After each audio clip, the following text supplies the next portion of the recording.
ไม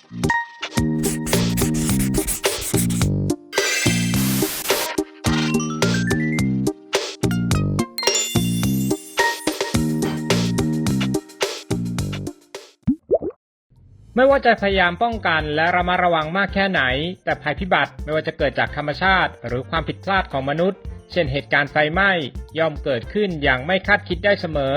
เพราะไม่มีใครรู้ว่าเหตุการณ์ร้ายจะเกิดขึ้นกับตัวเองเมื่อไหร่การสอนให้ลูกมีสติและความพร้อมที่จะรับมือกับสถานการณ์ที่ไม่คาดคิดเอาไว้ตั้งแต่เนิ่นๆจึงเป็นเรื่องสำคัญที่ไม่ควรมองข้ามดังนั้นเมื่อเกิดเหตุขึ้นแล้วลูกๆรวมไปถึงสมาชิกในครอบครัวต้องเอาตัวรอดจากสถานการณ์ไฟไหม้ให้ได้โดยคุณพ่อคุณแม่ผู้ปกครองสามารถสอนลูกๆให้เตรียมรับมือกับเหตุการณ์ไฟไหม้ได้ดังนี้ 1. สอนลูกให้รู้จักสัญลักษณ์ทางออกฉุกเฉินและเมื่อไปยังสถานที่ที่ไม่คุ้นชินให้มองหาทางออกฉุกเฉินหรือบันไดหนีไฟเผื่อเกิดเหตุการณ์ไม่คาดฝัน 2. บอกลูกให้รู้ว่าถ้าเกิดเหตุไฟไหม้ห้ามใช้ลิฟต์เด็ดขาดเพราะเมื่อเกิดไฟไหม้สัญญาณไฟจะถูกตัดถ้าใช้ลิฟต์ขณะไฟไหม้เราอาจติดอยู่ในลิฟต์และมีโอกาสเสียชีวิตได้ 3. สอนลูกให้รู้จักทักษะการสื่อสารรู้จักใช้โทรศัพท์แจ้งเหตุด่วนเหตุร้ายได้บอกลูกให้รู้ว่าเมื่อเกิดเหตุไฟไหม้ควรโทรแจ้ง199หรือแจ้ง191เมื่อมีเหตุด่วนเหตุร้าย 4. บอกลูกให้รู้จักสัญญาณเตือนไฟและวิธีใช้รวมถึงข้อห้ามที่ไม่ควรดึงเล่น 5. สำหรับเด็กโตควรสอนหรือเปิดคลิปวิธีใช้ถังดับเพลิงให้ลูกดูเพื่อเตรียมพร้อมรับมือเมื่อเกิดเหตุไฟไหม้นอกจากนี้ควรสอนลูกให้รู้วิธีเอาตัวรอดเมื่อเกิดเหตุไฟไหม้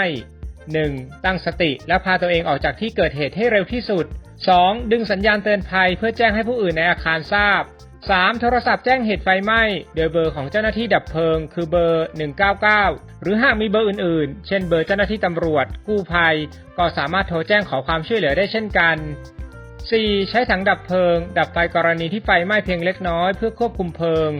5. อย่าเปิดประตูทันทีให้ค่อยๆจับเพื่อทดสอบความร้อนก่อน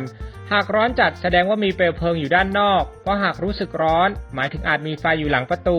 จึงไม่ควรเปิดเพราะจะทำให้ควันไฟเข้าห้องควรหาผ้าหรืออื่นๆมาอุดตรงประตูเพื่อป้องกันให้ควันไฟเข้ามาในห้องได้ 6. ไม่วิ่งหนีเข้าจุดอับหลบในห้องน้ำหรือวิ่งขึ้นดาดฟ้าเพราะอาจเกิดอันตรายได้ 7. ระหว่างหาทางออกจากที่เกิดเหตุหากมีควันมากพยายามก้มต่ำหรือคลานเพราะออกซิเจนจะลอยอยู่ที่ต่ำ 8. หากไฟไหม้เสื้อผ้าให้กลิ้งตัวกับพื้นเพื่อดับไฟอย่าวิ่งเด็ดขาดเพราะไฟจะลุกลามเร็วขึ้นนอกจากนี้เพื่อป้องกันไม่ให้เกิดเหตุเพลิงไฟไหม้ภายในบ้านมีข้อควรปฏิบัติดังนี้ 1. ตรวจสอบอุปกรณ์ไฟฟ้าภายในบ้านและสายไฟว่ามีการชำรุดหรือไม่ 2. เลือกใช้ปลั๊กพ่วงที่มีคุณภาพได้รับมาตรฐานผลิตภัณฑ์อุตสาหกรรม 3. ถอดปลั๊กออกทุกครั้งหลังจากที่ใช้งานเสร็จ 4. ตรวจเช็คเตาแก๊สและก๊าซหุงต้มว่าอยู่ในสภาพพร้อมใช้งานหรือไม่และควรปิดวาล์วทุกครั้งหลังจากที่ใช้งานเสร็จ 5. เก็บวัสดุที่เป็นเชื้อเพลิงให้ห่างจากความร้อนไฟไหม้สามารถสร้างความสูญเสียได้เพียงชั่วพริบตาแต่ถ้าคุณพ่อคุณแม่ผู้ปกครองมีสติสอนลูกหลานให้รู้จักช่วยเหลือตนเองในเบื้องต้นได้